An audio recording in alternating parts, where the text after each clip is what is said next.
Hey guys, this is Balaji Rathod. Welcome to Hyderabad Steno Academy. Hi guys, कैसे हैं सभी लोग। आज अपन स्टेनो में पहला चैप्टर शुरुआत करेंगे। पहला चैप्टर जो है स्टेनो में द कॉन्सोनेंट्स। प्रीवियस क्लास में अपना इंट्रोडक्शन ख़त्म हो गया है।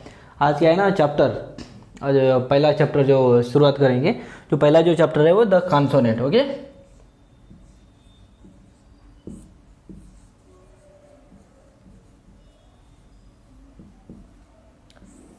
देखिए मैं जो हर चीज़ समझा रहा हूँ ना, समझने कुछ है, कुछ आप जो है ना कुछ नोट मत कीजिए। इसका जो सारा क्लास का जो पीडीएफ वगैरह आपको सब मिल जाएगा, कैसे प्रैक्टिस करना कुछ नहीं, हर तरह का नोट्स मिल जाएगा। ओके, उसमें कोई दिक्कत नहीं आएगी। आज जो पहला चैप्टर है ना द कॉन्सोनेंट, जो पहला चैप्टर जो इंट्रोडक्शन हुआ, जो व्हाट इज स्टेनो, कैसे उसमें जॉब क्या मिलेंगे, कैसे प्रैक्टिस करना, सब कुछ समझा दिया है। अगर आपको वीडियो नहीं दिखा तो एक बार डिस्क्रिप्शन में लिंक है, एक बार देख लेना, ठीक है। द कॉन्सोनेंट क्या चीज़ है, अगर जो लर्निंग से जो भी बंदा आ रहा है तो उसको ना कॉन्सोनेंट अगर स्टेनो के माध्यम से समझे तो समझ में नहीं आएगा। तो इसीलिए मैं क्या करता हूँ समझे ना, इंग्लिश टू स्टेनो कोरिलेट कीजिए, मतलब कंपेयर मत कीजिए, मतलब इसका जो समझिए, इसका जो क्या मॉडल है, उसका मॉडल है, जो समझे इजी आइडेंटिफाई होगा। जो लर्निंग के जो स्टार्टिंग से कर रहा है मतलब ये बहुत ज़रूरी है। देखो अगर इंग्लिश सब्जेक्ट लिया, समझो ये इंग्लिश है, अगर ये स्टेनो चीज़ है, ये इंग्लिश लैंग्वेज है, ये स्टेनो लैंग्वेज है, ठीक है। समझिए, ध्यान से समझिए। इसमें जो इंग्लिश में क्या होता है, अल्फ़ाबेट्स होता है, ये तो सबको पता है। इंग्लिश में क्या है, अल्फ़ाबेट्स होता है। स्टेनो में क्या चीज़ होता है, इसमें कॉन्सोनेंट्स होता है।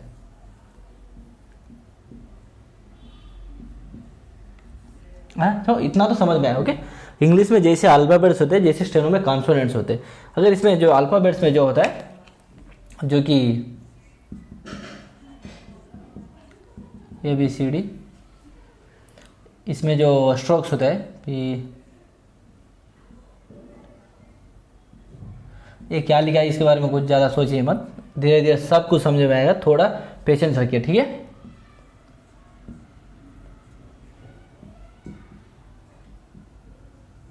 ठीक है, इतना तो क्लियर है ना। जैसे इंग्लिश में अल्फ़ाबेट्स होता है, जैसे स्टेनो में कॉन्सोनेंट्स होता है, जैसे अल्फ़ाबेट्स जैसे लेटर्स होता है, इसमें स्ट्रोक्स होता है। इतना तो क्लियर है, ठीक है। अगर देखो और एक मेन चीज़, जैसे इसमें अल्फ़ाबेट्स 26 होते हैं, इसमें स्ट्रोक्स भी 26 होते हैं। सो इसीलिए मैं ना इंग्लिश से कंपेयर किया, मतलब कोरिलेट किया, मतलब इसे समझिए, मतलब माइंड में ध्यान रखिए। यार इंग्लिश में अल्फ़ाबेट्स होते हैं, जैसे स्टेनो में कॉन्सोनेंट होते हैं, इसमें जो लेटर्स होते हैं 26 लेटर होते हैं, इसमें स्ट्रोक्स होते हैं वो भी 26 होते हैं। इतना क्लियर है ना, ठीक है। अगर जैसे इंग्लिश में जो होते हैं ना vowels and consonant, not a नेंट्स, कॉन्सोनेंट, जो इसमें टू मतलब होता है ना, ये आई ओ यू बोल के वोवेल होता है, और मतलब कॉन्सोनेंट मतलब रिमेनिंग जो कॉन्सोनेंट होता है। सो इसमें कॉन्सोनेंट में जो मान लीजिए अल्फ़ाबेट में जैसे 2 डिवीजन है, इसमें भी द कॉन्सोनेंट्स में 6 डिवीजन होते हैं। वो क्या है आपको समझा दूंगा। ओके, देखिए हर चीज़ है ना, थोड़ा दिमाग लगेगा इसे, लिखने की कोशिश मत कीजिए, हर चीज़ आपको ईजी अच्छा मिल जाएगा। क्योंकि अगर कोई आपको मेरी इंग्लिश हैंड राइटिंग समझ में नहीं आ रहा है ना, कोई दिक्कत नहीं है, क्योंकि आपको मैं PDF नोट प्रोवाइड करूँगा, उसमें सारा कुछ समझ में आ जाएगा, ठीक है। जैसे मान लो इसमें ना 6 डिविजन्स होता है, जैसे पहला वाला होता है एक्सप्लोडेंट्स,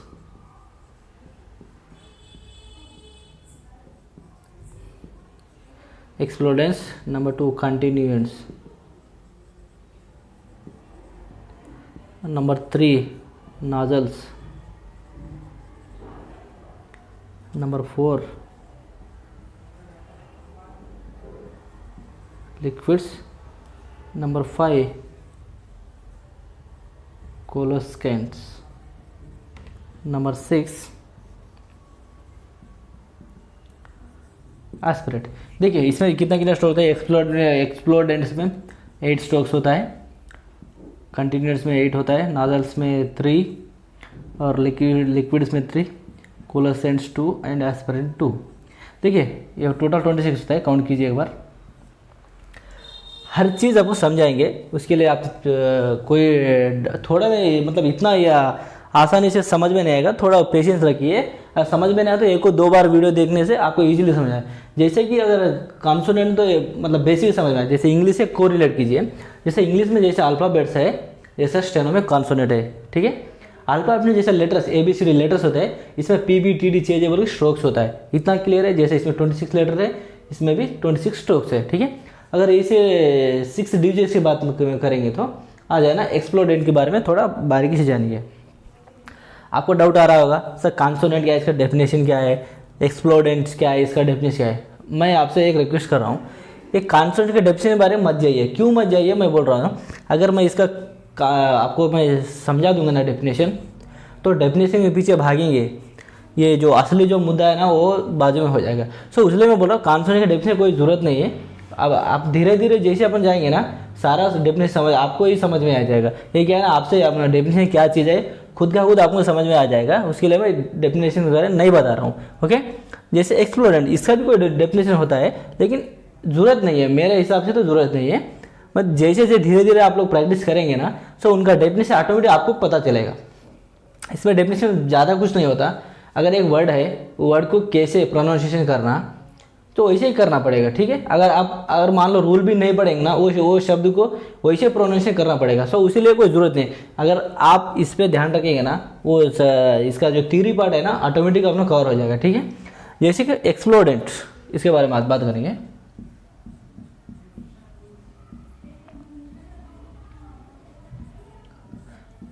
एक्सप्लोडेंट जैसा कि ये 8 स्ट्रोक्स है। देखिए, अगर ये 8 स्ट्रोक्स बात करने से पहले आपको मैं कुछ रूल्स समझा दूंगा, ठीक है। अगर ये मैं थोड़ा रफ कर दूंगा,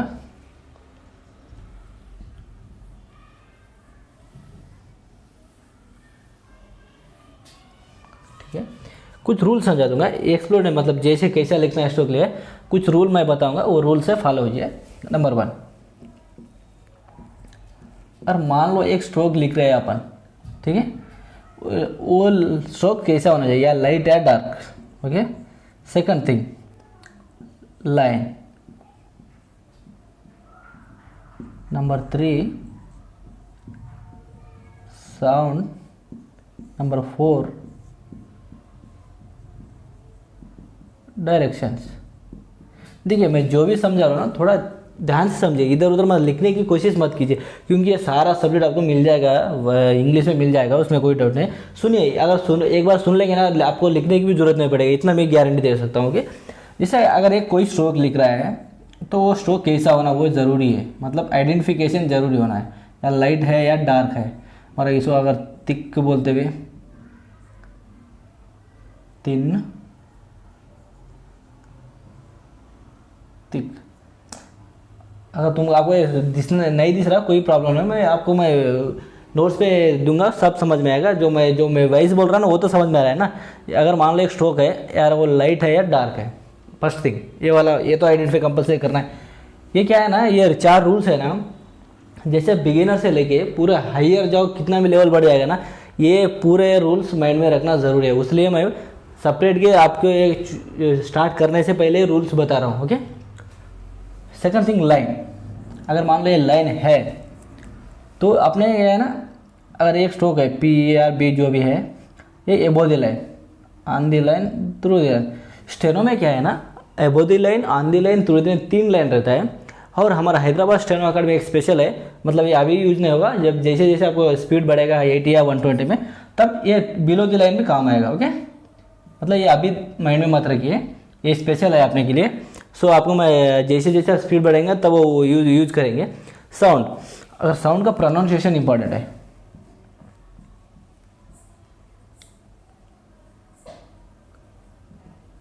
प्रोनाउंसिएशन क्यों इंपॉर्टेंट है आगे मैं आपको बताऊंगा, यूज होगा।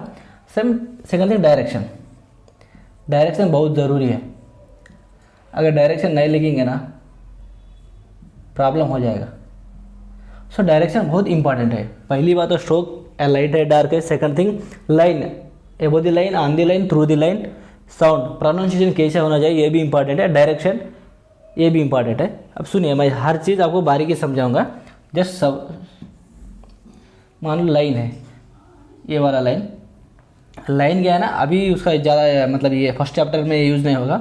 जैसे सेकंड चैप्टर थर्ड चैप्टर में जाएंगे, लाइन का इस्तेमाल बहुत होगा।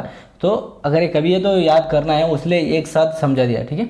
लाइन, अगर जैसे कॉन्सोनेंट जैसे 26 है, सारे के सारे ऑन दी लाइन होते हैं, जैसे बिगिनिंग में होते हैं ना, सारे के सारे जो है ना आंधी लाइन होते हैं, ठीक है।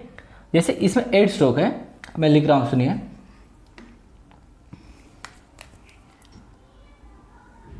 P B T D J J K G।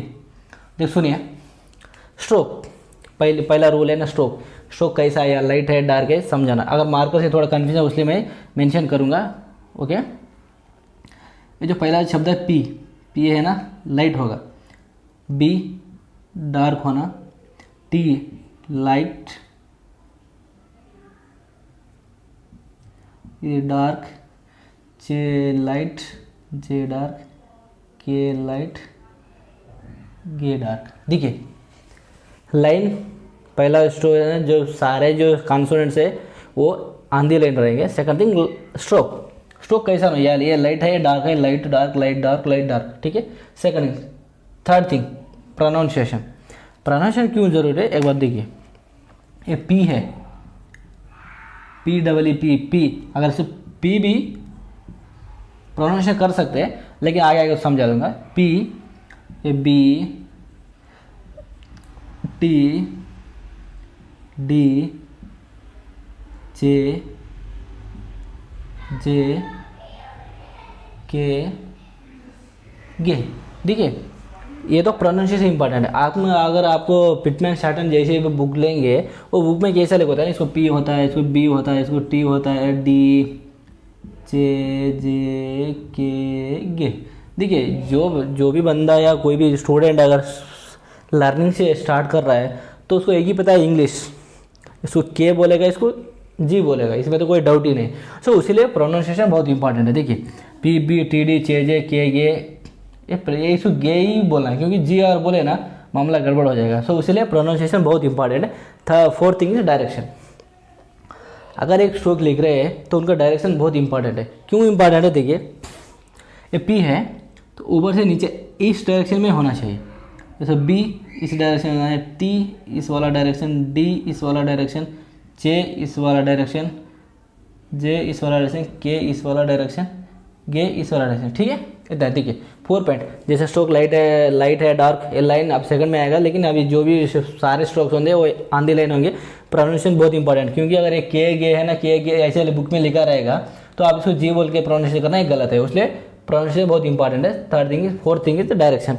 वैसे क्यों इंपॉर्टेंट है, देखिए आगे आगे जब जैसे जैसे आगे बढ़ेंगे ना तो हर चीज़ का डायरेक्शन अलग अलग होता है। अब ये एक्सप्लोडेंट है, सेकंड कंटिन्यूस पढ़ेंगे ना तो उसमें डायरेक्शन अलग होता है। सो इसलिए डायरेक्शन बहुत इंपॉर्टेंट है, ठीक है। आज के लिए इतना करेंगे, इसको प्रैक्टिस करना बहुत इंपॉर्टेंट है।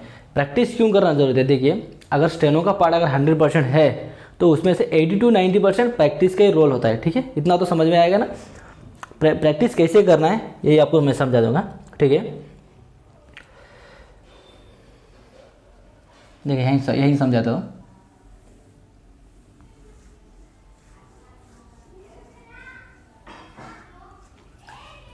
देखिए अगर ये अपन प्रैक्टिस कैसे ब्रैड रूल में करना चाहिए, आपको इंट्रोडक्शन क्लास में सब कुछ बता दिया है। अगर कोई नहीं देखा तो एक बार डिस्क्रिप्शन में लिंक पड़ा हुआ है, इंट्रोडक्शन हिंदी बोल के, उसमें सारा समझा दिया है। एक बार आप जाके देख सकते हो, उसमें कोई डाउट नहीं। वो देखने के बाद ही शुरुआत करिए, आपको ईजी हो जाएगा। उसमें स्टेनो का फ्यूचर क्या है, स्टेनो करने के क्या होता है। सो इसलिए हम देखो प्रैक्टिस क्या है ना बहुत इंपॉर्टेंट चीज़ है। क्यों इंपॉर्टेंट है, इसलिए हमारा हैदराबाद स्टेनो अकेडमी जो भी उसका मोटो है, जो लर्न कीजिए, प्रैक्टिस कीजिए और अचीवमेंट लीजिए, है ना। लर्न प्रैक्टिस अचीव, क्योंकि जैसे लर्न करेंगे, लर्न करने से नई सफलता नहीं मिलेगी, उसको प्रैक्टिस करना पड़ेगा। जैसे जैसे प्रैक्टिस में अचीवमेंट ऑटोमेटिक आएगा, उसमें कोई डाउट नहीं, ठीक है। तो प्रैक्टिस कैसा होना चाहिए, देखिए अगर मान लो फर्स्ट स्ट्रोक है पी, ठीक है। अगर मान लो यहाँ पी है, यहीं से शुरुआत करेंगे। अगर मान लो ये पूरा बुक है, देखिए आपका जो ये बुक है ना ब्राड रोल होना है। अगर किसी को ब्राड रोल नहीं मिल रहा है, कहीं से भी अगर दिक्कत हो रहा है, कहीं से प्रैक्टिस कर रहे हैं, तो ये ब्राड रोल वाला जो नोट्स है ना, हम PDF में हर चीज़ आपको प्रोवाइड कर देंगे, डिस्क्रिप्शन सब दे देंगे, ठीक है। उसमें क्या है ना, अब डायरेक्शन भी उसमें मार्क किया होता है, किसे लिखना है क्या नहीं, हर चीज़ उसमें मेंशन किया होता है। सब कुछ फ्री ऑफ कॉस्ट में देंगे, जो आप प्रिंट आउट निकालना है, प्रैक्टिस करना है, किसी के लिए कोई चार्ज नहीं करेगा, ठीक है। जैसे अगर पी है, ऐसे अगर पूरा पूरा फुल पेज करना चाहिए, जैसे पी पी पी पी, ऐसा minimum 100 times, minimum 100 times. 99 time रहे तो भी नहीं चलेगा, मिनिमम 100 चलेगा। आपका पेशेंस फिर तो 200 तो भी चलेगा। ये फर्स्ट थिंग, फर्स्ट पी वाला हो गया है ना। अब नेक्स्ट बी, ऐसा B B B B B B, जैसे सेम ऐसा पूरा पूरा फुल पेज यहाँ तक मिनिमम 100 टाइम्स। ओके, 99 नहीं चलेगा। सो सेकंड थिंग, अगर पी प्रैक्टिस हुआ, बी हो गया। थर्ड थिंग क्या है ना, P B, P B P P P B, ऐसा जैसे कि पी बी, ये फुल पेज। ठीक है, ये क्यों कर, ये ऐसे प्रैक्टिस करना क्यों जरूरी है? अगर मान लो पहले पी स्ट्रोक लिखा है ना, बाद में बी, ये पी वाला है ना लाइट आएगा, ये तो लाइट है ना, ये डार्क आएगा। लाइट डार्क, लाइट डार्क करने में क्या है ना, थोड़ा दिक्कत आएगी। सो दो एक साथ मिला के प्रैक्टिस करेंगे, P B P B P B करेंगे ना, तो थोड़ा आसान हो जाएगा। मतलब क्या है ना, आइडेंटिफिकेशन ईजी हो जाएगा आपके लिए करना है। ठीक है, प्रैक्टिस ऐसे करेंगे। फर्स्ट पी बी हो गया, next T D T D, next चे जे के गे। सो लास्ट में फाइनल थिंग क्या है ना, पूरा 8 स्ट्रोक एक बार कीजिए, पी बी टी डी चे जे के गे, ऐसे प्रैक्टिस करना चाहिए। ठीक है, प्रैक्टिस बहुत इंपॉर्टेंट है यार, क्योंकि अगर प्रैक्टिस नहीं है तो स्टेनो नहीं सीख पाते, इतना ईजी नहीं है। सो आज के लिए ना एक्सप्लेन इतना ही काफ़ी है। ओके, और कुछ बचा हुआ है? हाँ, और किसी को डाउट आ रहा हो सर इसका लेंथ कितना होना चाहिए?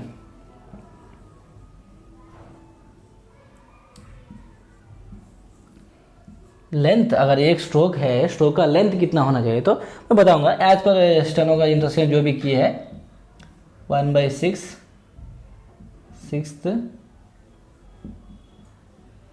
इंच। अगर मान लो 1 इंच है तो इसमें 1/6 होना चाहिए। अगर आप 1/6 है बोल के आप इंच पेटी लेके अगर हर स्ट्रोक को काउंट करेंगे ना, फिर मामला गड़बड़ हो जाएगा। अभी वो बोलते हैं ना गई भाई इस पानी में बोल के, तो इसलिए इसके बीच मत भागिए, ऑटोमेटिक प्रैक्टिस कीजिए, ऑटोमेटिक हर चीज़ का सोल्यूशन निकलेगा। हर चीज हैदराबाद स्टेनो अकेडमी में यही एक ही मोटो है, हर चीज़ इंस्ट्रक्शन नहीं समझाएगा यार, आपको जितना समझाना है उतना समझा के जो मेन है ना, जो स्टूडेंट से ही निकालना चाहते हैं, है ना। और स्टूडेंट से जो भी बंदा स्टूडेंट के पास से निकलेगा वो बहुत सारा माइंड में याद रहेगा। सो उसीलिए क्या है ना, जितना बताना है उतना बताएंगे, बाकी को जो बाकी उसके बैकग्राउंड का जो भी वर्क है ना, वो स्टूडेंट के पास से ऑटोमेटिक हम निकालेंगे। यही आप देखिए, अगर 1 मंथ जुड़े हमारे साथ, 1 मंथ,